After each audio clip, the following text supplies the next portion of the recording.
కోనసీమ అభివృద్ధికి కట్టుబడి ఉంటానని ఉమ్మడి కూటమి అభ్యర్థి గంటి హరీష్ మధూర్ అన్నారు. ఇక జిల్లాలో తన తండ్రి బాలయోగి తలపెట్టిన ఎన్నో ఆశయాలు నెరవేరలేదన్న హరీష్ ప్రచార వేదికను ఉద్దేశించి తండ్రి ఆశయాలకు తగినట్లుగానే తాను అభివృద్ధి పరుస్తానని హామీ ఇచ్చారు. కోనసీమ టూరిజం పరంగా అభివృద్ధి చేస్తే ఈ ప్రాంతంలో ఉపాధి అవకాశాలు పెరుగుతాయని అన్నారు.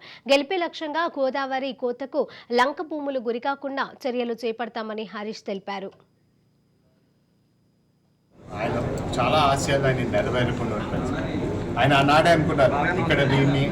ఆనాడు మీరు చూస్తే నేషనల్ హైవేని కూడా రావులపాలెం మీదుగా తీసుకురావడం జరిగింది. అలాగే కోకోనట్ విషయంలోని కూడా అప్పుడు స్కిల్ డెవలప్మెంట్ కూడా బోర్డు కూడా ఏర్పాటు చేయడం జరిగింది. అలాగే ఆనాడే నాన్నగారు అనుకున్నారు ఇక్కడ అట్లీస్ట్ మనం ఒక ప్రభుత్వ హాస్పిటల్ ఉండాలని చెప్పి అప్పుడు కిమ్స్ ఇలాంటివి కూడా ప్రోత్సహించడం కూడా జరిగింది. ఆనాడు ఆయన ఎదుర్లంక యానం బ్రిడ్జ్ తీసుకురావడం వల్ల ఎంతోమంది కాకినాడ నుంచి అమలాపురం ప్రయాణం చేయడానికి ఎంత సులువుగా రాబోతున్నారు అనే విషయాలు కూడా చాలా అందరికీ కూడా తెలిసింది. రేపన్నాడు అలాగే చాలా ఆశయాలు నెరవేరకుండా ఆగిపోయాయి. కోటిపల్లి నర్సాపురం రైల్వే, దానివల్ల ఇంపోర్ట్ ఎక్స్పోర్ట్ చాలా ఇంపార్టెంట్. ఇంపోర్ట్ ఎక్స్పోర్ట్ చాలా పెరుగుతుంది. అలాగే ట్రావెలింగ్ టూరిజం కూడా చాలా ఉపయోగపడుతుంది.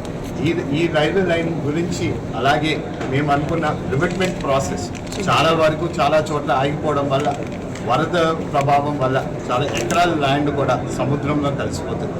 ఈ revetment process as well as మనం ఇవ్వాల్సిన మంచినీరు, ప్రతి ఇంటికి ఇచ్చే మంచినీరు సమస్య కూడా చాలా